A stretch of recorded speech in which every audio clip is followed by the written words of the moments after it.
চাঁদপুরের ইলিশ মাছের সবচেয়ে বড় আড়ত হচ্ছে এটি। এখান থেকেই রূপালী ইলিশ সারা দেশে ছড়িয়ে যায়। দর্শক, আমরা আজকে ইলিশ মাছের আড়তটি আপনাদের ঘুরে দেখাবো এখানকার সর্বশেষ চিত্র।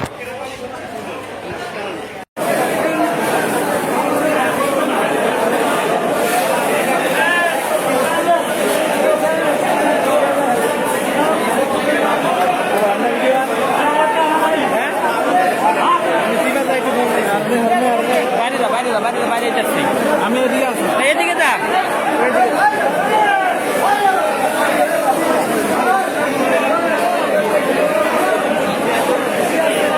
এক সাইডে লাগাই দেবো ভিডিও।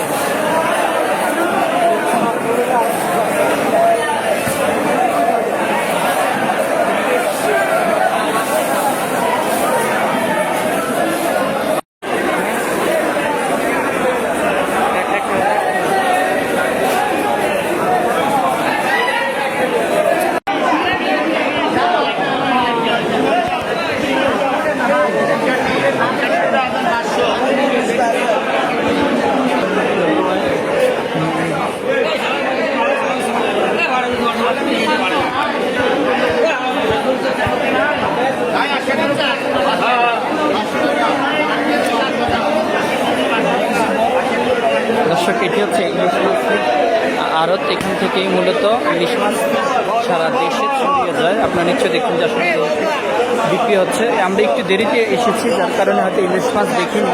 এখানে কিন্তু প্রচুর পরিমাণ ইলিশ মাছ পড়ে থাকে। আর মাছ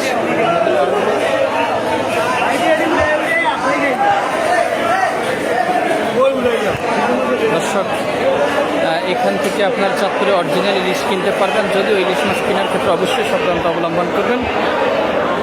বিভিন্ন জেলা থেকে ইলিশ মাছ নিয়ে এসে এখানে বিক্রি করা হয়। আপনারা দেখুন কি বিশাল বিশাল তিনটে আর মাছ এখানে রয়েছে, অনেক বড় বড় ইলিশ মাছ।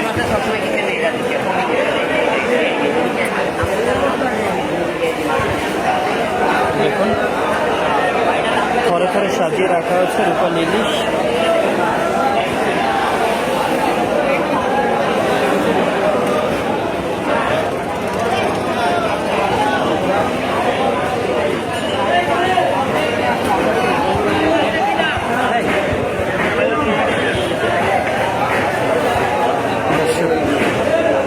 এটি হচ্ছে চাঁদপুর সবচেয়ে বড় ইলিশ মাছের আড়ত। এখান থেকেই ইলিশ মাছ দেশের বিভিন্ন প্রান্তে ছড়িয়ে যায়। প্রত্যেক দিন সকালবেলা এখানে জেলেরা মাছ ধরে আনে, তারপর এখান থেকে বিভিন্ন জায়গায় নেওয়া হয়। আমরা একটু আসার কারণে সেটা কিন্তু দেখি না। আপনাদেরকে একটু দেখাই যে নদীটা রয়েছে, এটি একটু ডাকাতি নদী। এই ঘাটে মূলত ইলিশ মাছ আনা হয়। প্রথমে এখান থেকেই জেলেরা উপরে তুলে। আমরা এখানে আপনাদেরকে দেখাই যে এই সাইডে রয়েছে হোটেল, যেখানে ইলিশ মাছ খাওয়া যায়। এই দেখুন ধরে ধরে সাজিয়ে রাখা হয়েছে ইলিশ মাছ। এখানে আসলে আপনারা ইলিশ মাছ খেতে পারবেন। এখানে রয়েছে পেছনে কিছু দোকান রয়েছে।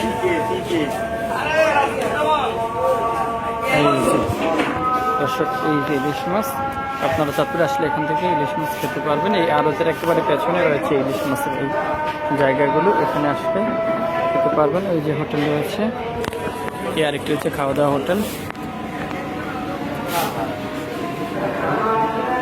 দর্শক, এটা হচ্ছে আড়তের একেবারে পেছনে। এখানে আপনি আসলে তাজা ইলিশ মাছ ভাজা খেতে পারবেন।